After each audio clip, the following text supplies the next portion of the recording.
اعوذ باللہ من الشیطان الرجیم۔ تختی نمبر 14 مشق تشدید مع سکون۔ بسم اللہ الرحمن الرحیم۔ جیسا کہ اس تختی کا نام ہے تشدید مع سکون، یعنی شد کے ساتھ سکون یعنی جزم، یعنی ایسے الفاظ اس تختی میں استعمال ہو رہے ہیں، پڑھے جائیں گے جن میں ایک ہی لفظ کے اندر شد والا حرف اور ساتھ ساتھ جزم والے حرف بھی موجود ہوں گے۔ سب سے پہلے ہم جزم اور شد کے رولز کو سمجھ لیتے۔ شد والا حرف ہمیشہ 2 بار پڑھا جاتا ہے، ایک دفعہ پچھلے حرف کے ساتھ ملا کے، دوسری بار خود جو اس پہ حرکات یا تنوین ہوتی ہیں اس کے ساتھ۔ جزم والا حرف بھی ہمیشہ پچھلے والے حرف کے ساتھ جوڑ کے یا ملا کے پڑھا جاتا ہے۔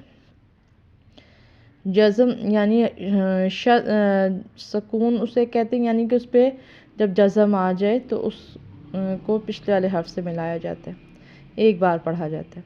رو پڑی زبر با ساکن رب،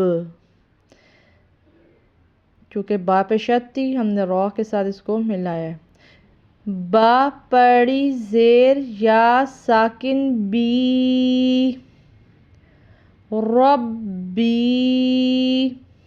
اب یہاں پر رو کے اوپر زبر ہے تو یہ رول ہے کہ جب بھی رو کے اوپر زبر یا پیش ہو تو اسے پر پڑھا جاتا ہے، یعنی کہ اسے موٹی آواز کے ساتھ ادا کیا جاتا ہے۔ با چونکہ حروف قلقلہ میں سے ہے تو حروف قلقلہ جب ساکن ہوتے ہیں تو ان کو قلقلہ کیا جاتا ہے، یعنی کہ تھوڑا سا ہلا کے پڑھا جاتا ہے۔ ہلایا اس طرح جاتا ہے کہ جس مخرج سے جدھر سے آپ اس کی آواز کو ادا کرتے ہیں وہیں دوبارہ وہ گیند کی طرح جا کے گیند دیوار پہ مارتے ہیں تو وہ واپس پلٹ کر آتی، اسی طرح وہ آواز پلٹ کر اسی مخرج سے جا کے ٹکرائے۔ تو رو پڑی زبر با ساکن رب، با پڑی زیر یا ساکن بی۔ اب یہاں پر ایک رول دوسرا یہ ہے کہ جب زیر ہو اور آگے یا ساکن یعنی جزم آ رہی ہو اس کے اوپر تو اس کو 1 الف کے برابر لمبا کرتے ہیں، یہ بھی حروف مدہ کا رول ہے، تو اس لیے ہم اس کو بی 1 الف برابر لمبا کریں گے یا کھینچ کے پڑھیں گے۔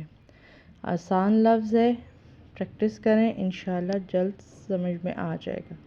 اللہ حافظ۔